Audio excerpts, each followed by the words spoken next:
I feel like I need to, put up the traditional front. Makes sense. Listen, everything you're saying right here. I'm talking about like you're literally hitting home with me. I don't even recognize myself. You look handsome AF. I expected more of an external transformation, but what I didn't realize was this was a transformation inside. I thought it was important to tell you my truth, that I'm gay. I wish I could share this moment with Dad and see how happy I am. I'm happy for you.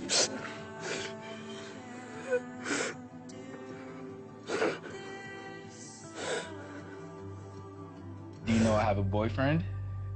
No. Yeah. Andre. You are the epitome of what it is to be a strong, beautiful, black, gay man.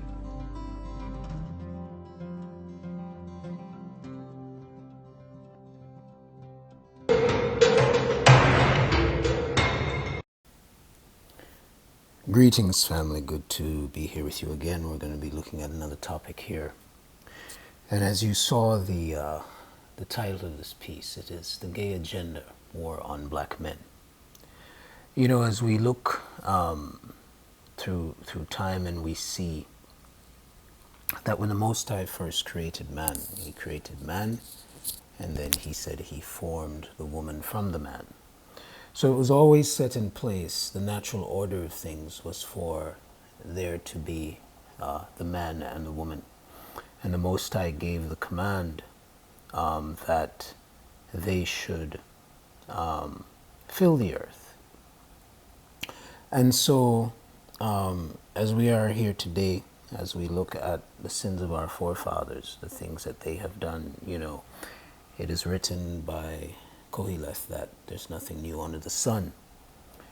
But the wicked one has his agenda, and that agenda is to turn everything that the Most High has set in place upon its head and to turn it upside down. And we see here that we have the situation today. It is as the complete defilement of that which has been set in order by the Most High. That is the man and the woman. And in our captivity, in what we can refer to as the places of the West, this begins in the schools. It begins in the schools where our boys, our sons, who have been created in the image of the Most High, and come out looking like their black fathers and their black mothers, the sons of Yakobi, and also of the original man made in the image of the Most High, are feminized. They're feminized in the Western school system by the system, by the wicked one that seeks to redefine, to abominate the Most High's people, to the opposite of that which is and that what should be. And we see that this agenda is very pervasive. What it seeks to do is to make us to be rejected by the Most High. So we have what we call the LGBTQ, as we say, movement or people, however you want to do it. And we know all those things, all those letters represent something that is an abomination to the Most High. And we see our young boys acting like females, and our females that support them to act like females. And though it's not a part of the context of this presentation, we see that our females are also becoming like men in their attitude and their behavior. But we're just focusing on our men because this is key for leadership among our people and within our nation. And we see that also the issue is to destroy the temple of the Most High, which is our bodies, by making us uninhabitable by the set-apart spirit, by making us so aggrieved and so destroyed that we cannot even find the Most High. We cannot turn to Him. We cannot return to that place where He desires us to be, that we can be removed and taken out of this captivity. And we see that this is pushed. Our people have become the face of this abomination. And those who push it themselves sit in the back and make fun of the way that we are and the way we behave, and the spirit, this demonic spirit which is upon our people. And we see this, it's become more pervasive. We have, things such as Black Gay Pride. We have what that means, I don't know. We have movements such as Black Lives Matter. And we know that this had nothing to do with, anything having to do with saving our people. Why? Because the founders of this movement are three women that are that represent that community, that are themselves identified as what they would call queer. And so the lines have been blurred, and they try to conflate things. And the conflation is those of us that have been taken in this captivity, fighting every day that we live, that we can escape it, and they were treated as humans. And so they conflate these two things and say the struggle of those that are within this community of that which the Most High says is abominable is the same struggle that our people face in these places where we are. And of course we know that is not the case, but that is what is sold. And these things are driven as normal. Our children have the access to information and things that we did not have. Many of us did not have 20, 25 years ago, at least not to the extent that it is now. And so all the imagery that is placed on them, because they have access to instant information, and what they're taught and what they're exposed to is sold to them as being normal.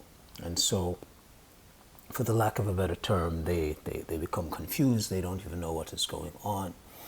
And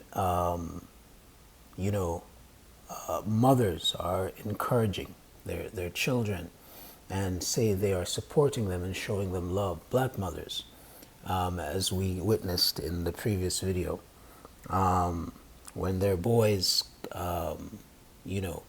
become this sinful caricature of what Yah created and what should be, they're supported. And young females, young black females, because many want to be seen and they want to be heard, they accept this as being normal, and they continue to also have a hand in destroying our men. And what happens is that as this takes place, there's a different agenda that when these two things come together, create total destruction of our people and total destruction of our men. And so that is when they have reached a certain point that they now present to us something else.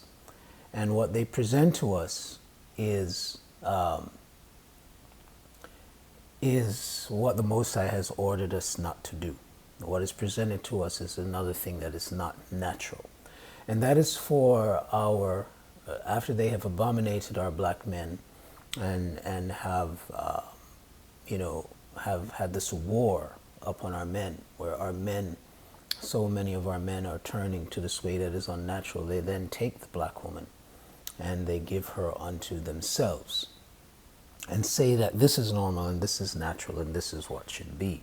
So we see our more and more of our white women, this agenda where they're being pushed or placed with the men of the very people that are waging this war against us to destroy us as a nation and to destroy us as a people, to take away our power and to cause us to slide even further into a place in which we are unacceptable before the Most High. We see the agenda of the white male and the black female. And this is being encouraged, whether it's because of money or position, or say riches, whether or position, whatever it is, this is the next step in the process of our destruction as a people. And this thing must be, we must fight against it, because this seems to be the most important thing to the wicked one. For us to abominate before the Most High that which is natural, and present back unto Him a coupling of something which He says is also unacceptable to Him. And this is the giving of our daughters to other nations, but more so even to the people, or to this nation that the Most High said would come from the ends of the earth, a nation that has no affection for the young or for the old, the ones that poison our food, the ones that poison the water, the one that does everything through pharmakia, through drugs, to destroy us as a people. It is now being sold to us that our daughters must, it's okay for our daughters to be given to them, and that this is a natural order of things. Well, it's not a natural order of things. And we have to be careful as this time comes, that in our awakening, whether for those of us that are that were taken away into our physical captivity, into the strange lands, and for those that are yet left in the land, because this agenda is being pushed and it must be fought. It must be fought diligently. We must stand without fear and with courage before the Most High, defending that which He says that that we must do. And that is, we must present back to Him that which He gave unto us in righteousness, in its completion, in its proper way. We must keep His statutes and commandments. Because of our fall, we ended up in this situation, in this place. And it has become a vicious cycle. We must have the courage to take the steps that we need to take with our children, growing them up in the fear of the Most High, coming out of what He says we need to come out of, and standing differently, that we can be reconciled properly back to the place where we are, where He called us to be, and where we should be. Because this thing has become a scourge. And you know, the challenge is, what are we going to do?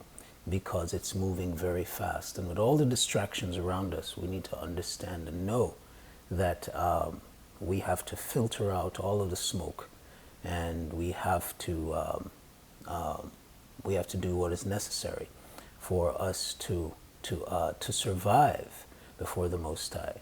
That, you know, it's black man, if for the lack of a better term, or black woman, or we can say, in our case, the children of Yakobi, with our own people, with our nation. This is the way in which the Most High established the things upon the earth. This is the order of things. It is the most dynamic and beautiful and powerful order of things.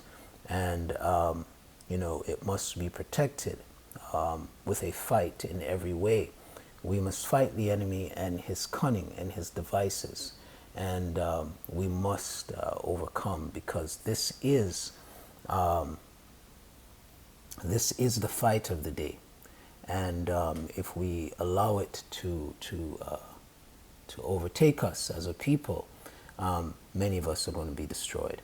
And so let's awaken. And you know, I wanted to look at some scripture here as we end.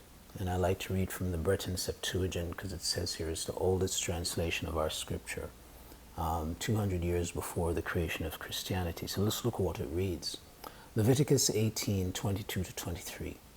Thou shalt not lie with a man as with a woman, for it is an abomination.